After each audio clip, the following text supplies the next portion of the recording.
नमस्कार and welcome to World Affairs. मैं हूं प्रशांत धवन। नाउ अभी तक आपने अगर वर्ल्ड अफेयर्स को सब्सक्राइब नहीं किया है तो subscribe to World Affairs. Now recently Kosovo ने भारत को ये कहा है कि कोसोवो को एक्सेप्ट करो एज ए कंट्री। यहां पे आप देख पाओगे Kosovo urges India to recognise it, says Kosovo is not Kashmir. अब यहाँ पे आप कहोगे ऑब्वियसली कोसोवो कश्मीर नहीं है, कोसोवो यूरोप में है, कश्मीर एशिया में है, मगर ये लोग यहाँ पर कह रहे हैं कि जो सिचुएशन कश्मीर की है वो कोसोवो की नहीं है, तो कोसोवो को as an independent country India को एक्सेप्ट करना चाहिए। नाउ यहाँ पे आपको बताना चाहिए बेसिक्स के बारे में। बाय द वे यहाँ पर आप देख पाओगे ये प्रेसिडेंट है कोसोवो की, इन्होंने हाल ही में एक इंडियन न्यूज़ चैनल को एक इंटरव्यू के दौरान ये बात कही है कि Kosovo is not Kashmir. Now दुनिया में बहुत से देश हैं जो कोसोवो को एक देश मानते हैं, मगर कई देश हैं जो नहीं मानते। जो भी देश यहाँ पे आपको दिख रहे हैं इन ग्रीन, ये एक्सेप्ट करते हैं कोसोवो को एज ए कंट्री। कोसोवो का भी जो प्रॉपर मैप है अभी आपको अलग से दिखाऊंगा। मगर जो ब्रिक्स देश है जैसे कि Russia, China, India, Brazil, south Africa, उसके अलावा कई जो आसियान देश हैं, इवन नेपाल, भूटान, म्यांमार, ये सब एक्सेप्ट नहीं करते कोसोवो को एज ए कंट्री। और कोसोवो देखो एक ऐसा इशू है जहां पर पाकिस्तान और चाइना की भी सहमति नहीं है। पाकिस्तान और अफगानिस्तान, यहाँ पे आप देखोगे ये दोनों देश मानते हैं कोसोवो को एज ए कंट्री, यूएस भी मानता है, मगर चाइना इसको नहीं मानता। तो डिस्कस करते हैं इस पूरे टॉपिक को कि कोसोवो अब भारत की रिकॉग्नाइजेशन क्यों मांग रहा है। Everything will become crystal clear. मगर आगे बढ़ने से पहले आपसे पूछूंगा एक क्वेश्चन, कोसोवो में कौन सी करेंसी इस्तेमाल होती है? ये है यहाँ पे आपकी ऑप्शन, पैसो, यूरो, डॉलर या फिर फ्रैंक। कमेंट सेक्शन में करो आंसर, सही आंसर मैं आपको दूंगा वीडियो के अंत में। सो यहाँ पर आप देख पाओगे यह है एशिया का मैप और यह है हमारा प्यारा भारत। और यूरोप में आप देखोगे यहाँ पे आपको दिखेगा कोसोवो। ना कोसोवो 2008 में सर्बिया से टूटकर एक देश बन गया था। टूट के अलग होने की वजह क्या है? कोसोवो के लोग प्रेडोमिनेटली मुस्लिम हैं, 95% जो यहाँ पे आबादी है ये मुस्लिम आबादी है। सर्बिया है एक क्रिश्चियन मेजॉरिटी कंट्री, तो इस बात को लेकर इन्होंने यहाँ पर अब बंटवारा कर लिया और अब यहाँ पे कोसोवो एक अलग देश बन चुका है। और इंटरेस्टिंग बात देखिए, यहाँ पर जियो पॉलिटिक्स इन्वॉल्व है। सर्बिया एक बहुत ही इंपॉर्टेंट फ्रेंडली कंट्री है रशिया का, तो सर्बिया को नुकसान पहुंचाने के लिए एक बार यूएसए ने कोसोवो का साथ दिया। जी हाँ, यूएसए ने एक क्रिश्चियन मेजॉरिटी कंट्री सर्बिया का विभाजन करवा दिया सिर्फ रशिया को नुकसान पहुंचाने के लिए। क्योंकि देखो जियो पॉलिटिक्स में सिर्फ इंटरेस्ट देखे जाते हैं, रिलीजन, एथनिसिटी, ये सब जो चीजें होती हैं ये इतना बड़ा रोल प्ले करती नहीं है in the grand scheme of things. इसलिए आपने देखा होगा जो बहुत ही क्लेवर कंट्रीज होती हैं, फॉर एग्जांपल टर्की, ये चुपचाप इसराइल के साथ ट्रेड भी करती हैं, इसराइल को एक्सेप्ट भी करती हैं, मगर जो देश जो आप कह सकते हैं जंजीरों में जकड़े हुए हैं फंडामेंटलिज्म के, रिलीजियस एक्सट्रीमिज्म के, फॉर एग्जांपल पाकिस्तान, वो आज भी इसराइल को एक्सेप्ट नहीं करते और इवन इंडिया के साथ रिलेशंस खराब करके रखते हैं, इवन दो इनको पता है कि दोनों कंट्रीज के साथ रिलेशंस इंप्रूव करके इनके देश को ही फायदा होगा। नाउ यहाँ पे आपको बेसिक समझ में आ गया, सर्बिया रशिया का एक मित्र मुल्क, इसका यूएसए ने विभाजन करवा दिया था 2008 में और एक मुस्लिम मेजॉरिटी यहाँ पर कोसोवो देश बन के खड़ा हो गया, जिसको आज भी जो ब्रिक्स कंट्रीज हैं एक्सेप्ट नहीं करती। और ऑब्वियसली सिंस रशिया के साथ हमारे हिस्टोरिकली रिलेशंस काफ़ी अच्छे रहे हैं, हमने भी कोसोवो को एक्सेप्ट नहीं किया। ना कोसोवो की जो थोड़ी सी हिस्ट्री है ये मैं आपको बता देता हूँ, जल्दी से समझाऊंगा ताकि आप एक बेसिक आइडिया लगा पाएं कि यहाँ पे हुआ क्या था। 12th सेंचुरी को आप अगर देखें तो एक टाइम पे यूरोप में हुआ करता था सर्बियन एम्पायर, जिस तरीके से एक टाइम पे हुआ करता था Austro Hungarian empire, German empire एक टाइम पे था, रशियन एम्पायर भी एक टाइम पे बहुत बड़ा फैला हुआ था, सर्बियन एम्पायर भी एग्जिस्ट करता था। मगर ये लोग 1389 में एक बहुत ही इंपॉर्टेंट बैटल काफी हद तक हार ही गए। हालांकि हिस्टोरिकल डॉक्यूमेंट्स में आप देखोगे तो जो बैटल ऑफ कोसोवो हुई थी उसका जो रिजल्ट है वो लिखा होता है इनडिसाइसिव।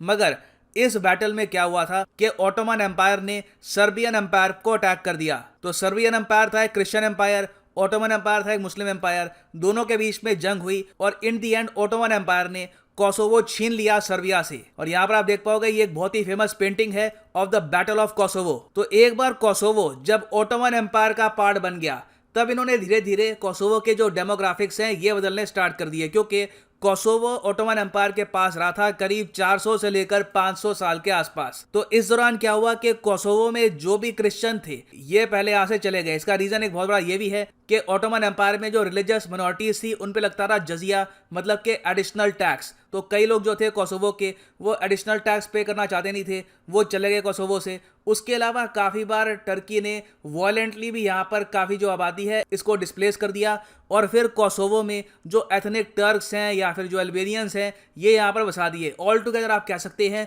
पूरी आबादी इस बहुत ही इंपॉर्टेंट रीजन की चेंज कर दी। अब यहाँ पे आप कहोगे वेट, आबादी कैसे चेंज हो सकती है? आबादी बहुत बड़ी होगी इनकी। देखो आज भी आप अगर देखो तो कोसोवो की टोटल जो पॉपुलेशन है ये 20 लाख से भी कम है। उस टाइम आप इमेजिन कर सकते हैं प्रोपोर्शनेटली इससे भी काफ़ी ज़्यादा कम होगी, रफली 1-2 लाख के आसपास लोग यहाँ पे रहते होंगे। तो आबादी बदलना कोई इतना मुश्किल काम यहाँ पर इनके लिए था नहीं। मगर सर्बियन एम्पायर ने हार नहीं मानी। इवन आफ्टर 500 ईयर्स इन्होंने आखिर में ऑटोमन एम्पायर से अपना जो ये एरिया था कोसोवो ये वापस ले लिया।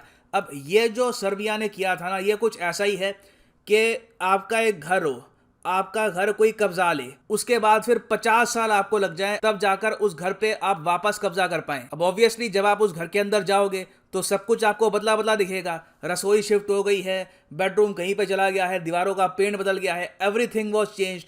तो सर्बिया को भी ऐसे यहाँ पे शौक लगा कि जो रीजन एक टाइम पे हमारा हुआ करता रहा, सर्बियन एम्पायर का पार्ट था, वहाँ के लोग तो अब सर्बियन रहे ही नहीं, ये तो बिल्कुल ही अलग लोग बन चुके हैं। और यहाँ पे जो इनका रिलीजन है ये भी बिल्कुल अलग है। और जो कोसोवो के लोग थे उन्होंने भी सर्बिया को उस वक्त एक्सेप्ट किया नहीं। उन्होंने कहा कि नहीं, अब हमारा कल्चर सेम नहीं है, ना हमारा रिलीजन सेम है, हम अलग रहना चाहते हैं। मगर फिर उसी टाइम आप अगर देखो तो यूरोप में लगातार वॉर्स होती गई और वर्ल्ड वॉर 2 के बाद यूगोस्लाविया नाम का एक देश बन के उभरा जहाँ पे कोसोवो और सर्बिया दोनों समा गए। ना यूगोस्लाविया क्यों टूटा, क्या इसका इशू था, वो यहाँ पे इंपॉर्टेंट है नहीं। मेन हम यहाँ पर फोकस करेंगे कोसोवो पर। इवेंचुअली जब यूगोस्लाविया टूट गया और Serbia as an independent country आज़ाद हुआ तब उस वक्त कोसोवो उसका पार्ट था। मगर यूएसए को सर्बिया को नुकसान पहुंचाना था तो इसलिए नेटो के साथ मिलकर यूएसए ने हैवी बॉम्बिंग करी सर्बिया की, धमकियां दी इस कंट्री को कि कोसोवो को आप आज़ाद कर दो, कोसोवो इंडिपेंडेंट कंट्री बनना चाहता है। और इन दी एंड आप अगर देखो तो 2008 में कोसोवो ने इंडिपेंडेंस डिक्लेयर कर दी और यहाँ पे सर्बियन फोर्सेस को पीछे खदेड़ दिया। सर्बिया आज भी नहीं मानता कि कोसोवो एक इंडिपेंडेंट कंट्री है। ना जो कोसोवो की आज़ादी थी ये कई कंट्रीज़ के लिए एक बहुत ही ज़रा ऑकवर्ड सब्जेक्ट था, क्योंकि यहाँ पर सिंपली हुआ क्या था कि एक प्रॉपर कंट्री है, उसका संविधान है, अचानक से वहाँ पर जो रिलीजियस माइनॉरिटी है वो एक जगह इकट्ठा हो गई और इन्होंने यहाँ पर एक देश तोड़ दिया। कल को तो ये कहीं भी हो जाएगा। फॉर एग्जाम्पल मैं आपको बताता हूँ, स्वीडन में एक यहाँ पे साउथ में एक जगह है माल्मो करके, कभी आप गूगल करिएगा, ये एक मुस्लिम मेजॉरिटी एरिया है। अब कल को माल्मो यहाँ पर कहे कि हमको अलग होना है, हम अपना एक अलग से देश बनाएंगे, तो क्या यूएसए उसको भी सपोर्ट करेगा? या फिर कल को जो ये उइगुर मुस्लिम्स हैं यहाँ पे चाइना के, ये कहे कि हमको अलग होना है, रशिया से जो चेचनिया एरिया है वो कहे हमको अलग होना है, तो हर जगह आप जो ये सेम तर्क यूज़ कर नहीं सकते। अब कल को पाकिस्तान भी कह सकता है कोसोवो को देखकर कि जिस तरीके से कोसोवो आज़ाद हुआ है, जो कश्मीर का रीजन है इसको भी यहाँ पे दिलवाओ आज़ादी। हालांकि ऐसा होगा तो नहीं, मगर इस पूरे इवेंट को पाकिस्तान यूज़ कर सकता है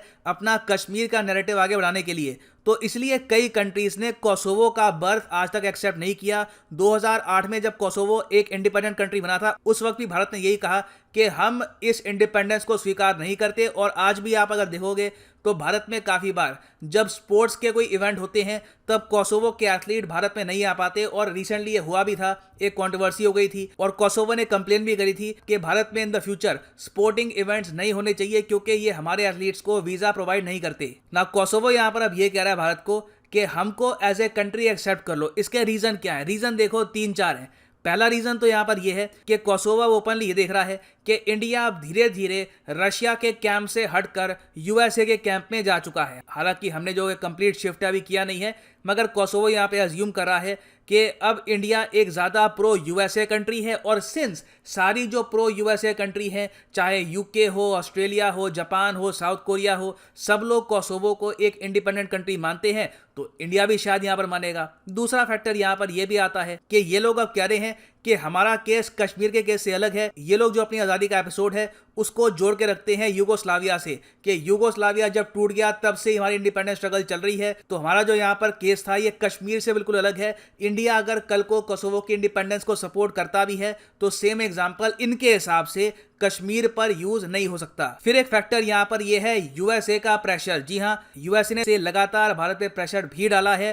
कि आप कोसोवो को एक्सेप्ट करिए। ना सिर्फ यूएसए ने, फ्रांस, जर्मनी, कई जो यूरोपियाई देश हैं ये भारत को कह चुके हैं कि आप कोसोवो को एक्सेप्ट कर लो एज ए कंट्री। तो इसलिए अब कोसोवो ओपनली यहाँ पर कह रहा है कि अब टाइम आ चुका है कि भारत को एक्सेप्ट करना चाहिए कोसोवो को एज एन इंडिपेंडेंट कंट्री, क्योंकि सर्बिया से आपको कुछ खास मिल नहीं रहा। और बिल्कुल मैं आपको ये बता दूं कि अगर इंडिया आज के आज ये डिक्लेयर करता है कि हम कोसोवो को एक्सेप्ट करते हैं एज ए कंट्री, तो बहुत से देश इंडिया के इस डिसीजन की तारीफ करेंगे। यूएसए यहाँ पे अप्रिशिएट करेगा, सऊदी अरेबिया, कुछ हद तक हो सकता है कि इवन पाकिस्तान भी कहे कि काफ़ी अच्छा ही निर्णय है, बांग्लादेश भी कहेगा। मगर Russia, China, Brazil, south Africa, जो ब्रिक्स कंट्रीज़ हैं, ये सब यहाँ पे नाराज़ हो जाएंगी। उसके अलावा कई और यहाँ पर देश हैं, सेंट्रल एशियाई कंट्रीज़ हैं, ये भी यहाँ पे नाराज़ हो जाएंगे। तो यहाँ पर मैं आपसे पूछना चाहूँगा कि कोसोवो की जो अपील है उसका रिस्पॉन्स आपके हिसाब से भारत का क्या होना चाहिए? शुड वी एक्सेप्ट कोसोवो या फिर हमें कोसोवो को एक्सेप्ट नहीं करना चाहिए? लिखिएगा इसके बारे में, मैं जानना चाहूंगा आपका ओपिनियन। एक टाइप का एक सर्वे सा भी हो जाएगा यहाँ पर। तो जो आपका ओपिनियन है शेयर करिए in the comment section below. ना वापस आते हैं अपने क्वेश्चन पे कि कोसोवो कौन सी करेंसी इस्तेमाल करता है। देखिए, सिंस यूरोपियाई देश जो है, प्रो यूएस यूरोपियाई देश, ये कोसोवो को सपोर्ट करते हैं, तो इन्होंने कोसोवो को डाल दिया है यूरोजोन के अंदर। तो इसलिए कोसोवो आज के समय इस्तेमाल करता है यूरो। तो यहाँ पर आप देख पाएंगे कोसोवो यूजेस यूरो। तो इससे इनकी जो इकोनॉमी है ये भी काफ़ी स्ट्रांग हो रही है। हालांकि कई यूरोपियन कंट्रीज़ को डर अब ये लग रहा है कि अफगानिस्तान से बहुत सारे रेफ्यूजीज अब जो बस रहे हैं कोसोवो में, तो कल को कोसोवो एक आतंकवाद का गढ़ ना बन जाए यूरोप में। खैर, ये इनकी अलग प्रॉब्लम है, but overall this whole issue is very complicated. और फाइनली यहाँ पर मैं ये भी ऐड कर दूं कि अनअकैडमी का जो यूपीएससी कॉम्बो ऑफर है, इसके प्राइसेस बढ़ जाएंगे 15 सितंबर मध्यरात्रि से।